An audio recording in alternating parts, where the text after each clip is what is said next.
Hello children, welcome back to the new video of lesson number 9, the living organisms, characteristics and habitats. Previous video I had explained about the detail about the adaptation and the habitat. There are different types of adaptations on the earth and it can be divided into terrestrial and aquatic. And terrestrial again we can classify it as forest one, then coastal regions, mountain regions, grasslands, polar regions, etc. Today we will continue our part, that is the relation between biotic and abiotic factors, how they are interrelated, and today you will study about some terrestrial habitats. Before that, I want to recollect yesterday's part, that is how the biotic and abiotic factors are interrelated. All biotic components in a habitat share the abiotic environment. Which are abiotic environment? Such as air, water, soil, temperature and sunlight. There is a constant interaction between the two. Simple example we can take. Plants need light and water to prepare food. Yesterday we had already studied one experiment that mung seeds we are soaking in water for 3 to 4 days.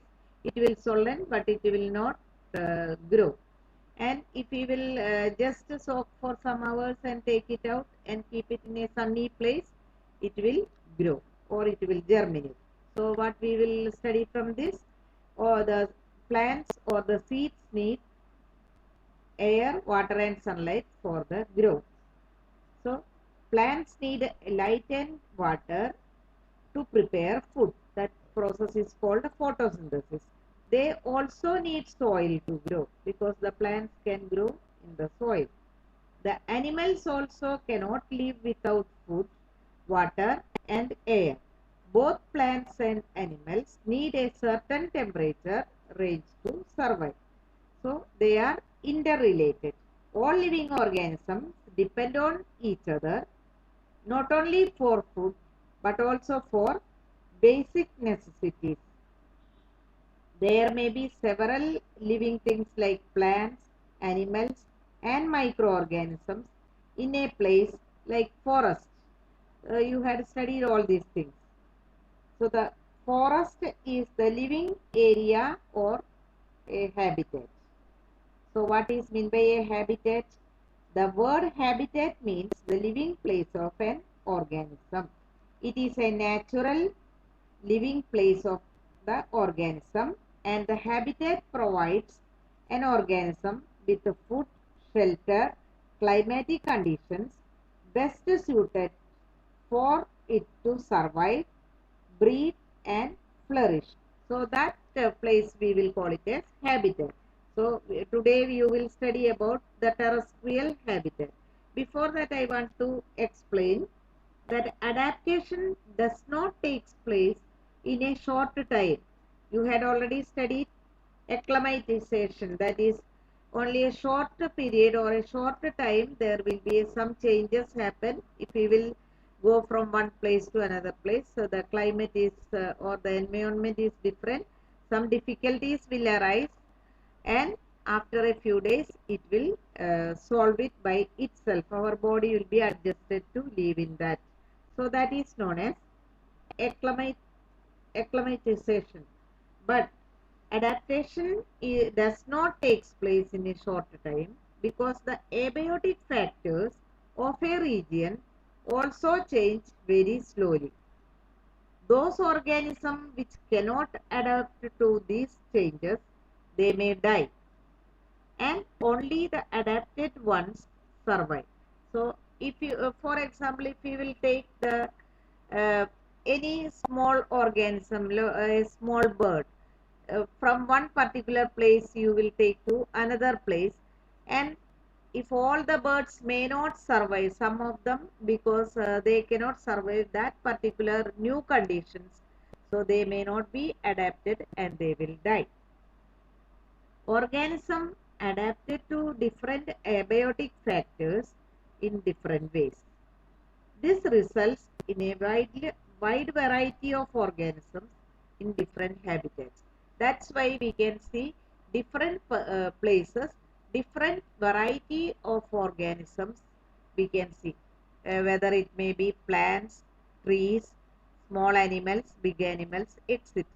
So lion, tiger, all these carnivorous animals we can see in some particular forest which may not be present in some other places. Elephant, that will be present in one particular region which may not be seen in another region. So they are adapted to live in such conditions. Like that fish, there are freshwater fishes and seawater fishes. Those who are living in adapted to live in freshwater or sweet water, if we will take them to the sea or ocean, they will die. And those seawater fishes, if we will take to the uh, fresh water or rivers or ponds, then they also cannot survive. So that's why animals which cannot adapt to the changes in the adaptation or in the surroundings, they may die, and only the adapted ones will survive. So today we are going to start with the journey through different habitats. So first we will study about terrestrial habitats. Terrestrial, that is land. So here first we will study about terrestrial ones, deserts. Here deserts, best example you had already studied camel and opuntia or cactus. There are desert animals like rats, snakes, these two, rats and snakes, which do not have long legs that like a camel has. Camel has a long and strong legs, but snakes do not have legs, and rats having very small legs. Even lizard also having very small legs. These are all adapted to live in deserts. To stay away from the intense heat during the day, they stay in burrows deep in the sand. I had already explained yesterday these things, the characteristics of desert animals. To In desert, daytime it is extremely hot and nighttime it is extremely cold. Extreme climate is there. So to protect themselves from severe heat, most of these animals present in the desert region, they will hide or they will go under the burrows of the soil during the daytime, and nighttime they will come out and they will catch the prey because it is cooler. Now you can see on the screen a desert animal. They are living in the burrows during the daytime, and some typical plants that grow in the desert like cactus, opuntia, all these aloe vera, etc. You can see that in the picture. Now there is one experiment, one activity given. Bring a potted cactus and leafy plant to the classroom, and the polythene bags to some parts of the two plants. So tie with the polythene bags in one branch of these two plants and keep it aside for some hours and observe in that polythene bag or polythene cover, where you can see more droplets of water, where you can see very less droplets of water. Those potted plants, a leafy plant, you can see more water is present in the cover, whereas in the cactus plant very less water is there, because cactus is adapted to live in the desert region. Desert is having very less water, so the transpiration of cactus plant is very less as its leaves are modified into spines, whereas leafy plant, it is adapted to live in other places where enough rainfall or water is available, so it transfer more and more water or excess water through the stomata. So we can see in the polythene bag which is covered on the leafy plant contains more water droplets. Desert plants lose very water through transpiration. That's why there are very less water droplets you can see. The leaves in the desert plants are either absent or where they are very small or they are modified into spines. You can see the date palms, pointed ones. Then you can see some other thorny bushes. They are also the spines are there. Opensia, cactus, all this they are having spines or the leaves are modified into spines or the leaves are very small in size. This helps in reducing the loss of water from the leaves through transpiration. So transpiration is a process by which excess water which is absorbed by the roots and using for photosynthesis, remaining water will be throwing out in the form of water vapor through the stomata during the process called transpiration. But the plants which is growing in the desert regions having very less water, so they control the transpiration by losing its water. So there will be the leaves are modified into spines. Sometimes no leaves we can see, and if leaves are there, very small in size. So transpiration can be controlled so that the water can be preserved in its parts. The leaf-like structure you see in a cactus is actually its stem. Photosynthesis in these plants is usually carried out by stems.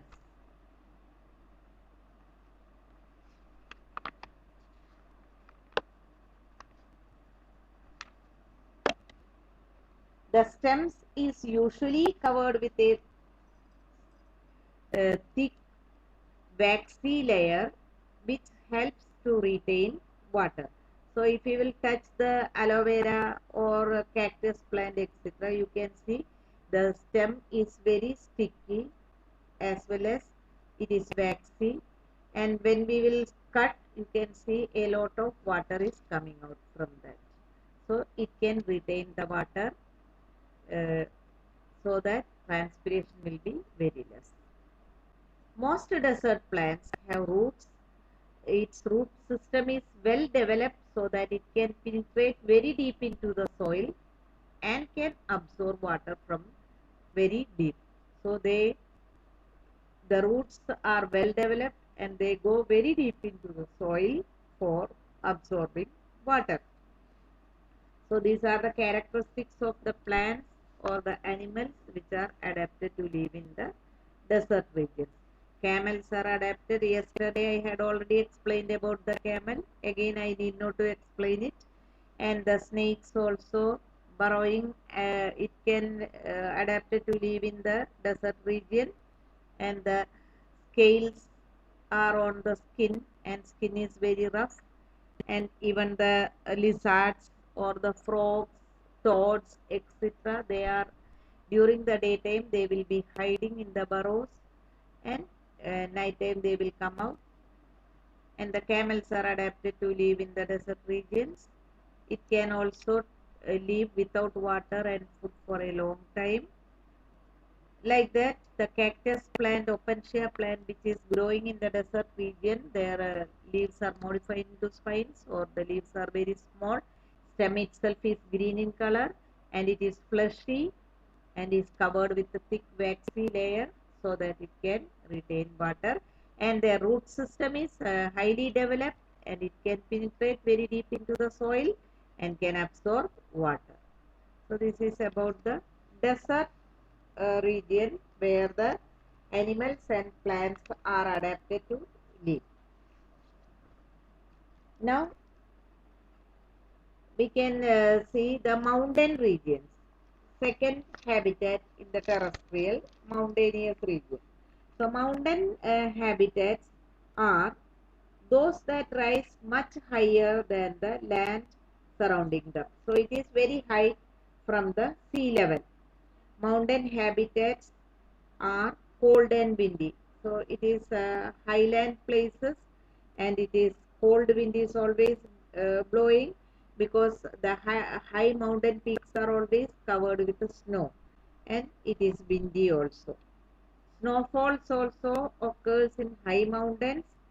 Examples of animals found here are uh, mountain goats, sheep, yak, and some trees like deodar, pine, oak, etc. Mahogany, all these things, all these are uh, growing in the mountainous regions. So if we will take in detail, there is a large variety of plants and animals living in mountain regions. If you will look at on the screen, you can see the shape of the trees in the mountain regions are cone shape, and the cone shape, and it is slopy also. The branches are slopy so that the snowfall and the rainwater will not collect on the branches, and the snow will not stick on that. It will glide, and or it will slide and will come down, so that the branches will not break because of the weight of snow during the severe winter season. The trees are normally cone shaped and have slopy branches. The leaves of some of these trees are needle-like, and this helps the rainwater and snow slide off easily. There could be trees with shapes very different from these that are also present in mountains. Not all the trees are like that, but some of the trees are like cone shape, and variety of other trees also we can see in this particular places. They may have different kinds of adaptations to survive on the mountain regions. So according to each animal or the plant or the tree, there are some special adaptations to adjust with that situation, and they survive on these mountain regions. Now look at the animals. Animals living in the mountain regions are also adapted to the conditions in that particular place. They have thick skin or fur to protect them from cold. You had already studied about the some of the animals living in the mountain regions. For example, yak. Yak is an animal. It is like the vehicle of the people living in the high mountain regions. They have long hair to keep them warm. Snow leopard has thick fur on its body, including the feet and the toes. Look at on the screen. The snow leopard picture is given. It is white, snowy white color, and the whole body is covered with very thick fur, and even the toes and the feet is also covered with fur, so it can protect its leg from severe cold as it is walking through the snowy region. This protects its feet from the cold and when it walks on the snow. The mountain goat has long hooves for running up the rocky slopes of the mountains. The mountain region, there are sheep and goat also, and these goat or sheep having the strong hooves, so they can run up in the rocky places on the mountains. As we go up in the mountainous regions, the surroundings change, and we can see different kinds of adaptations at different heights. So different heights, slopy regions of the mountains, we can see variety of plants and variety of animals living according to the climatic conditions of that particular mountain region. The mountainous regions of India is totally different from the mountainous regions of Europe. So according to that, the climatic conditions, the animals are adapted to live in that particular region. So today, which part I had explained, just to go through that. Remaining portion we will discuss in the next video. Till then, read the chapter, listen the video, and do your work. Goodbye.